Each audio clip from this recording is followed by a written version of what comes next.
আমাদের ফরজ নামাজে যদি কারো ঘাটতি হয়, আমাদের অনেকের এমন হবে যে ফরজ নামাজ পড়ে নাই অলসতা করে, তখন আল্লাহ ফেরেশতাদেরকে বলবেন কি অবস্থা আমার বান্দা, বলবে আল্লাহ অনেক ফরজ নামাজের তো ঘাটতি দেখা যাচ্ছে।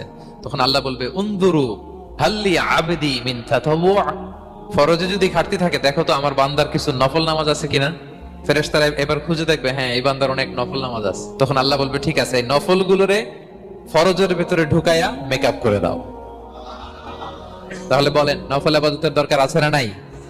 কিয়ামতের দিন ফরজ নামাজে ঘাটতি থাকলে নফল নামাজগুলো সেখানে সাবস্টিটিউট করে আল্লাহ তাআলা আমাদেরকে বাঁচাবেন। আল্লাহ রাব্বুল ইজ্জা ওয়াল জালাল বলেন, আমার বান্দা যদি আমার কাছে আসতে চায় তাহলে সে যেন বেশি বেশি নফল ইবাদত করে। নফল ইবাদতের মধ্য দিয়ে সে আমার কাছে আসতে থাকে। যত বেশি নফল ইবাদত করবে আমার কাছে আসবে, হাত্তা উহিব্বাহু, এক পর্যায়ে এমন হবে যে আমি আল্লাহ তাকে ভালোবাসতে শুরু করে দিব। আল্লাহ আপনি আমার গুনাহ মাফ করেন, ছোট গুনাহ বড় গুনাহ, প্রকাশ্য গুনাহ গোপন গুনাহ, ইচ্ছায় করেছে যে গুনাহ অনিচ্ছায় করেছে যে গুনাহ, আল্লাহ সব গুনাহ আপনি মাফ করে দেন।